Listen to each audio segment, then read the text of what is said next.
Baik, kita lanjutkan materi kita di pertemuan ketiga ya di mata kuliah struktur data dan pemrograman 2 ya dengan materi structure ya. Nah, apa itu structure ya atau istilah bahasa Indonesianya struktur ya.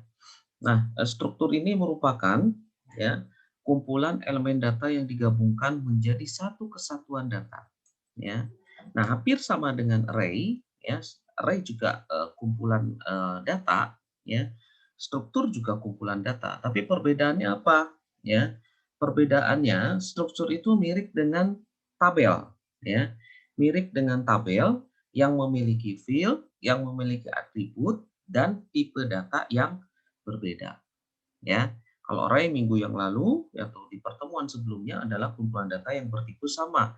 Tapi kalau structure ya kumpulan data yang memiliki tipe data yang berbeda ya.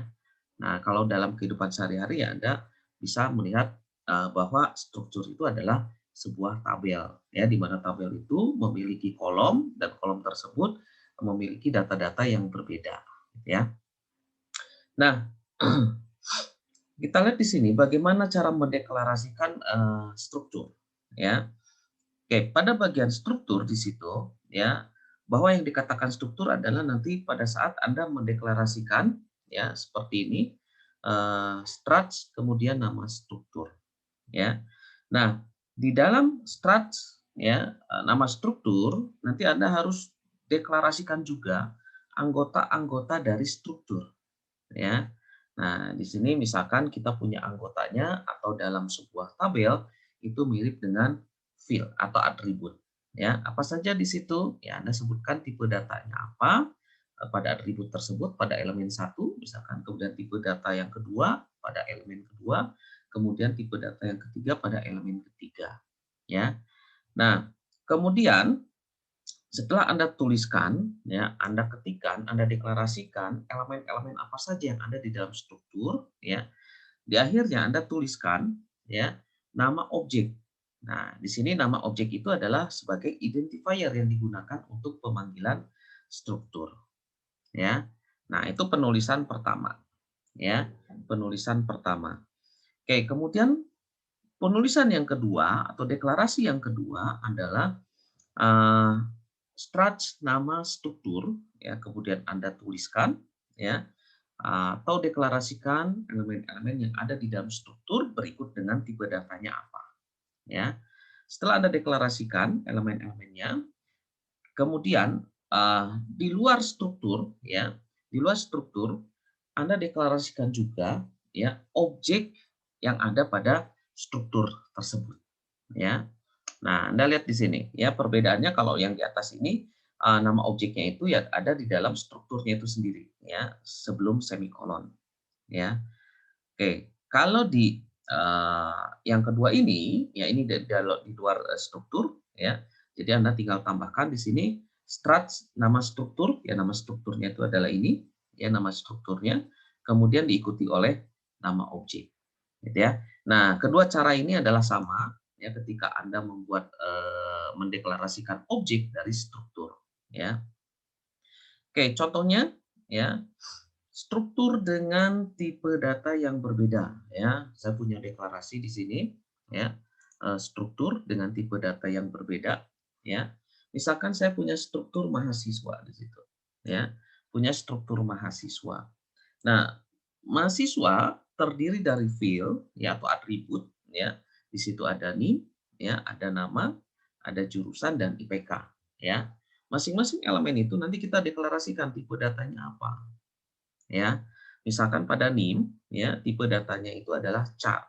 Char dengan panjang 10 ya, dengan length-nya 10. Kemudian nama char tipe datanya length-nya adalah 25 ya. Kemudian jurusan ya, tipe datanya char, length-nya 2 ya. Artinya apa? Artinya kalau kita punya NIM ya, kita punya NIM berarti NIM itu nanti diisi oleh 10 digit ya, oleh 10 digit NIM ya, angka ya. Nah, kemudian kalau nama length-nya 25, berarti ada 25 karakter ya.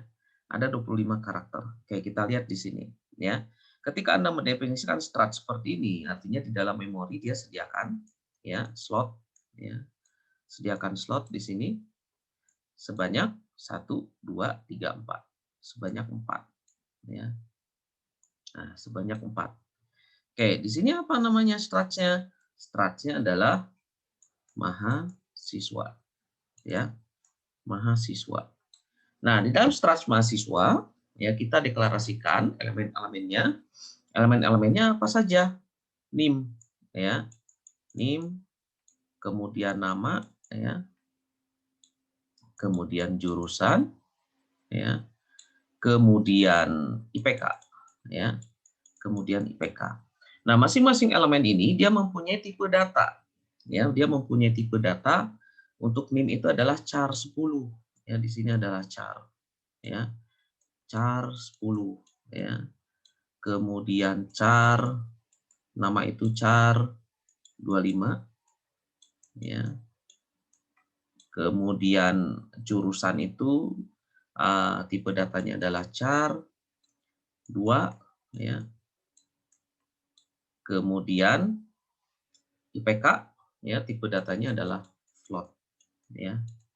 Nah, pada masing-masing ini nanti kita akan masukkan datanya. Ya, data yang ditampung adalah di sini rank-nya adalah bahwa NIM itu adalah 10 digit ya. Nama 25 digit, jurusan 2 digit dan IPK tipe datanya float atau desimal gitu ya. Atau floating point ya, atau floating point. Oke, itu ya. Cara melakukan visualisasi bagaimana pengaksesan di dalam memorinya ya. Memori sediakan slot seperti ini ya, mirip dengan array ya, mirip dengan array. Oke, kemudian di sini juga sama ya. Cara yang kedua atau contoh yang kedua, kita punya struct tanggal di situ ya. Tanggal terdiri dari elemennya tanggal, kemudian bulan, ya, kemudian tahun. Ya, masing-masing elemen ini mempunyai tipe data yang sama, integer. Ya, boleh tidak ya? Boleh, terserah bebas kalau di structure. Ya, mau sama mau beda silahkan. Ya, nah atau Anda juga bisa tuliskan, ya, bisa tuliskan seperti ini untuk mempersingkat, ya, baris, ya. Cara yang kedua ini, ya, dibuat satu baris ya, dibuat satu baris ya. Nah, kemudian setelah kita mendeklarasikan structure ya, ingat kita buat objeknya, objek untuk mengakses structure tersebut ya. Objeknya apa di sini? Objeknya adalah PGL misalkan ya. Kalau di sini objeknya apa? Objeknya adalah MHS ya. Oke. Nah, di sini TGL ya. TGL ya, dia adalah objek tanggal ya. Kemudian bagaimana cara pengaksesannya? Cara pengaksesannya kalau array itu kan melalui indeksasi ya. Tapi kalau structure pengaksesannya melalui objek ya. Melalui objek diikuti dengan atribut yang ingin Anda akses atau elemen yang ingin Anda akses ya. Contohnya apa? Contohnya misalkan di sini TGL ya. TGL dot tanggal ya. Menggunakan titik ya. Menggunakan titik TGL ya dot bulan ya. Kemudian TGL dot tahun. Nah, itu cara pengaksesannya ya. Nah, jadi kalau TGL tanggal itu dia mengakses ke sini ya. TGL bulan dia mengakses ke sini. TGL tahun dia mengakses ke tahun ya. Nah, sama halnya dengan mahasiswa di sini ya, MHS ya. Nah, berarti cara pengaksesannya bagaimana? Ya, kita buatkan objek MHS. Nah, berarti untuk mengakses NIM, nama, jurusan, IPK ya. Oke, berarti di sini MHS.NIM ya. MHS.NIM, kemudian MHS.nama gitu ya. Nah, ini. Kemudian MHS dot jurusan ya. Kemudian MHS dot IPK. Nah, itu cara pengaksesannya seperti itu ya. Oke, kita lanjutkan di sini saya punya contoh program ya, program untuk apa namanya? Untuk stok ya, untuk stok barang misalkan ya. Nah, kita buat record ya atau struktur ya, struktur stok di situ ya.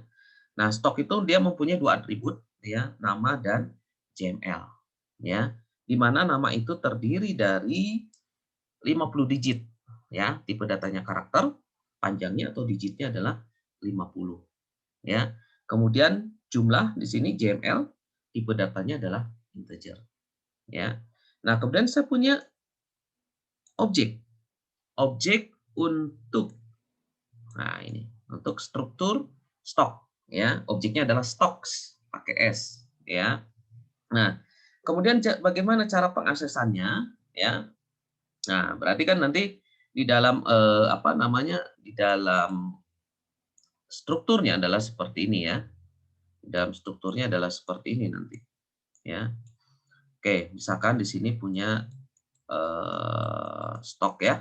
Punya stok, kemudian nama ya. Nama di sini char 50 ya. Nah, di sini char 50, kemudian di sini JML-nya ya, integer ya. Nah, JML ya. Nah, kemudian untuk mendefinisikan struktur ya dari stok ini, maka kita buat objek namanya stocks ya. Kita buat namanya objeknya adalah stocks. Nah, jadi struktur ini nanti namanya adalah stocks objeknya ya. Nah, bagaimana cara pengaksesannya? Nah, di sini kita lihat masukkan nama barang ya. Nah, berarti kita diminta untuk masukkan nama barang ya. Nama barang kita masukkan di dalam struktur ya atau objek stocks.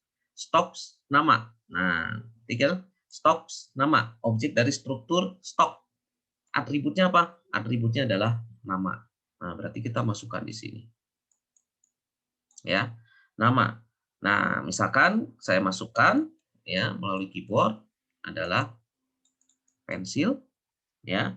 Kemudian yang kedua adalah ya stocks JML. Kita masukkan stocks untuk JML ya pada objek atau objek stocks ya yaitu struktur stok dengan atributnya adalah JML. Nah, JML di sini ya kita masukkan misalkan 100 ya. Nah, berarti sudah kita inputkan nih ya sampai sini sudah kita inputkan ya. Kemudian kita tampilkan ya, kita tampilkan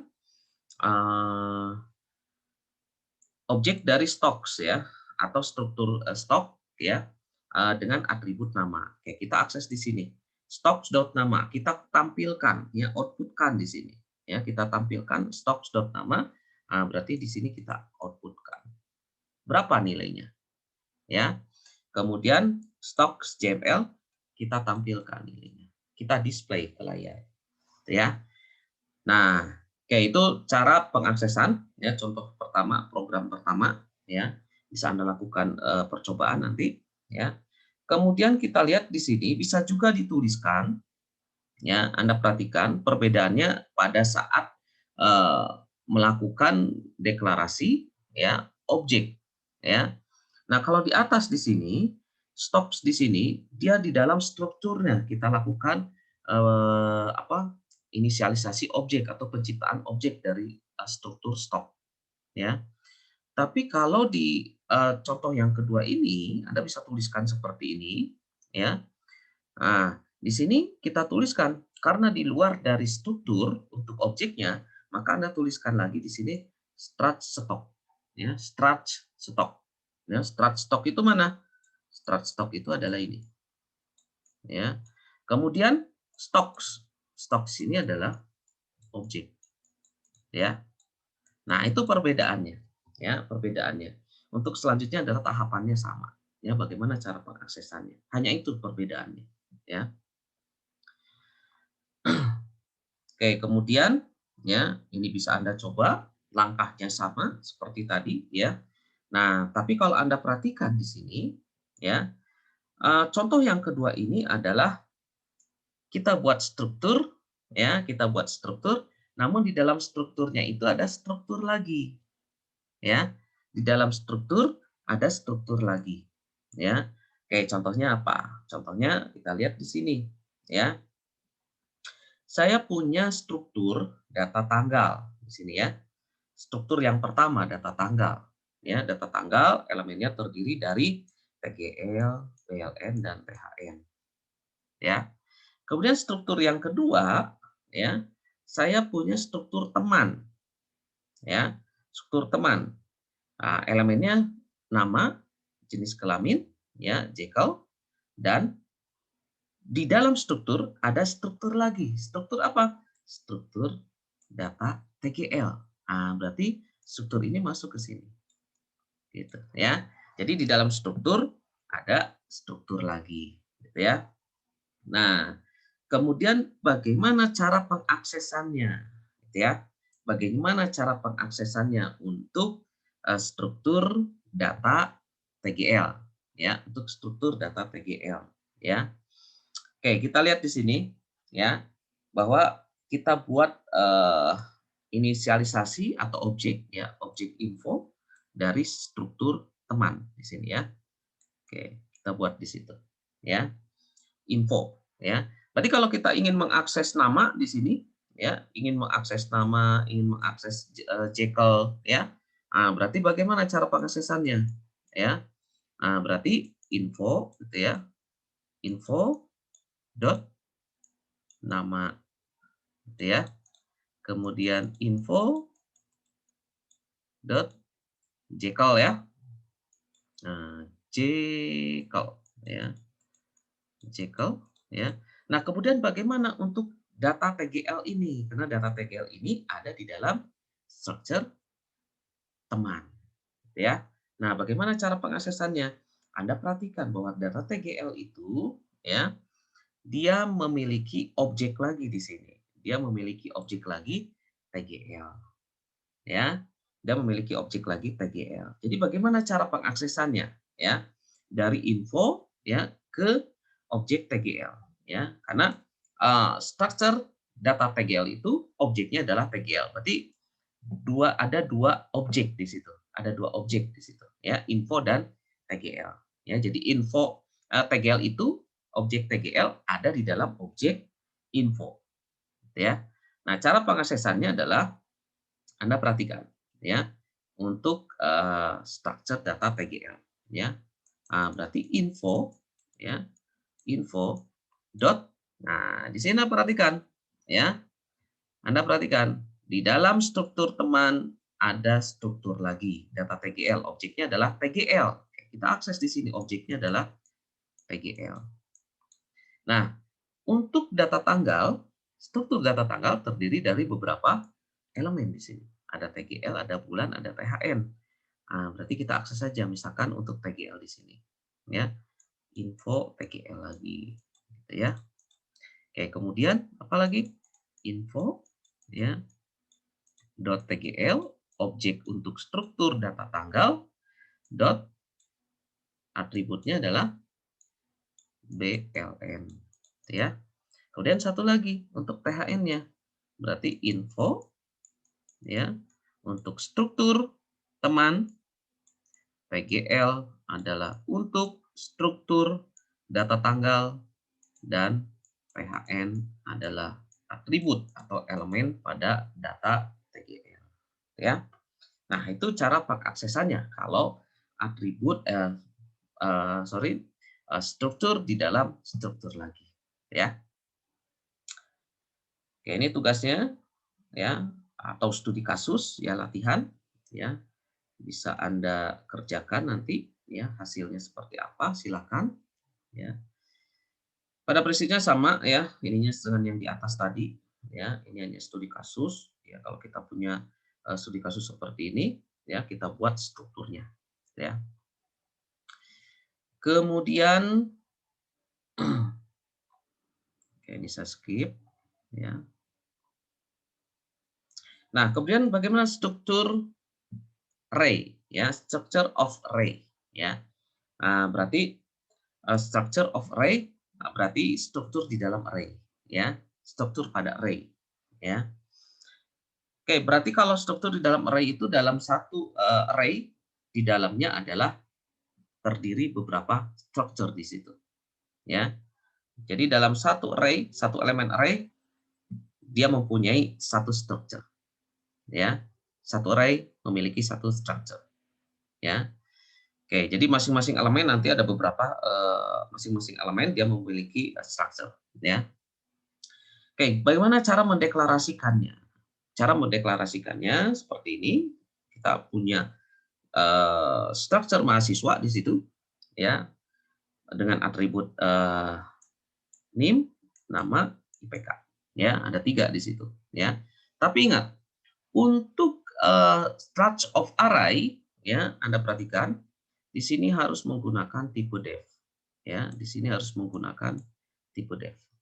Ya, kita gunakan tipe def di situ. Ya.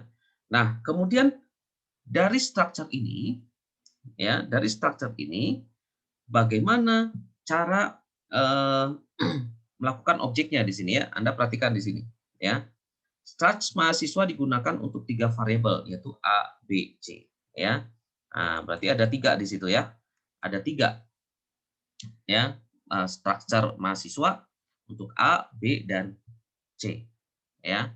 Nah, ini kalau misalkan seperti ini ya, kalau misalkan ada 100 ya, ada 100 mahasiswa berarti A, B, C, D, E, F, G, H, I, J gitu ya, sampai sekian gitu ya.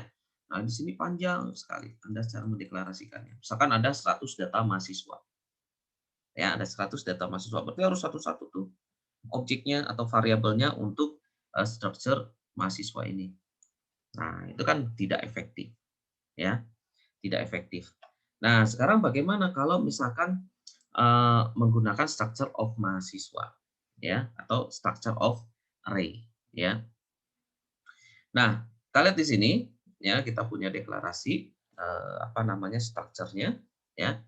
Oke, pada bagian objeknya Anda perlu menciptakan atau melakukan inisialisasi atau deklarasi di situ, ya, array, ya, atau array atau structure di dalam array, ya. Nah, Anda perhatikan di sini.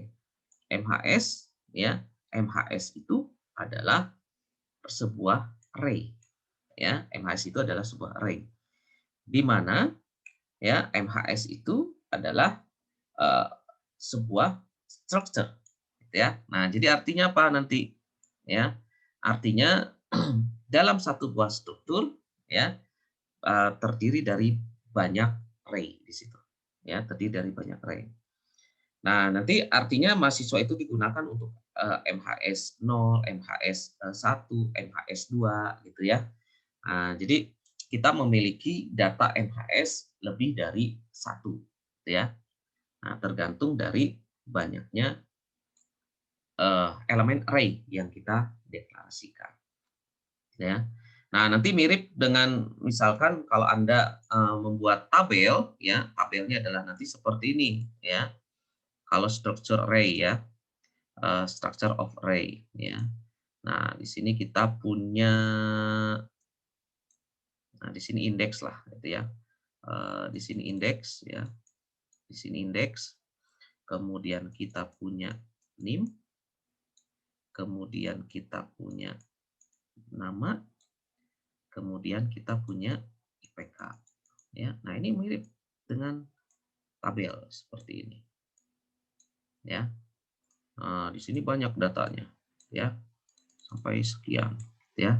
Nah, di sini indeks mulai indeks ke 0, ke 1, ya, dan seterusnya. Ya, ini hampir mirip dengan tabel, ya. Ini indeks ini adalah array-nya nanti, gitu, ya. NIM, nama, IPK itu adalah structure-nya. Gitu. Oke, nah ini sama dengan seperti ini, ya. Jadi kalau kita punya structure di sini, ya.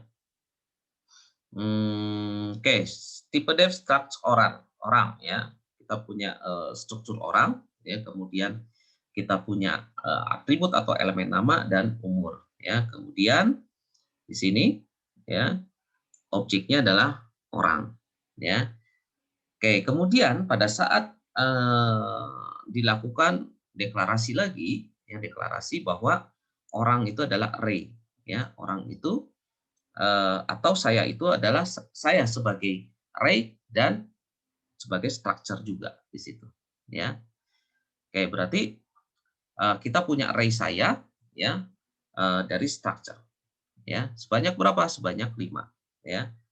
Jadi kalau kita kalau kita lihat di sini, ini hampir mirip dengan tabel seperti ini, ya. Nah, di sini indeks, ya, indeks, kemudian ada apa? Nama, ya. Kemudian ada umur, ya, atribut umur. Oke, nah indeks ke 0, ke 1, ke 2, ke 3, ke 4 ya. Nah, seperti ini.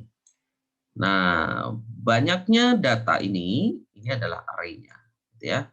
Jadi satu array itu terdiri dari structure, ya. Oke, kita lihat di sini, ya.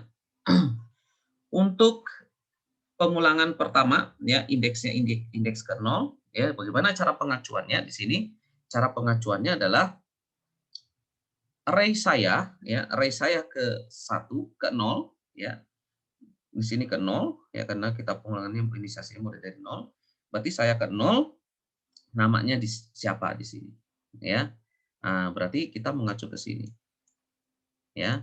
Indeks ke 0, ya, pada array saya dengan atributnya adalah nama, ya. Namanya misalkan Asep, di situ kita masukkan, ya. Kemudian umurnya di sini, umurnya misalkan 18, ya. Kemudian di looping lagi, naik 1, ya. Nah, menjadi I-nya 1, ini ya, indeks ke 1.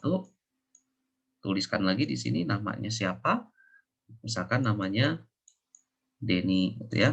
Umurnya adalah 17, ya. Kemudian dia looping lagi ke atas, I-nya naik 1, menjadi 2, indeksnya.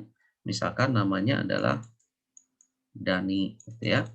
Nah, umurnya berapa? Umurnya misalkan 19, ya. Naik lagi ke atas, looping lagi. Sekarang I yang ketiga, indeks ketiga, misalkan namanya adalah Hani, gitu ya. Kemudian umurnya misalkan 16, gitu ya. Kemudian dia looping lagi ke atas, ya. Looping lagi, I-nya naik 1 menjadi 4, ya. Misalkan namanya adalah Evi, gitu ya. Nah, umurnya misalkan 15. Oke, berarti ini sampai 4 ya. 5 berarti dia keluar dari looping ini, ya. Nah, oke, berarti kita sudah masukkan ya structure of array, ya, structure of array.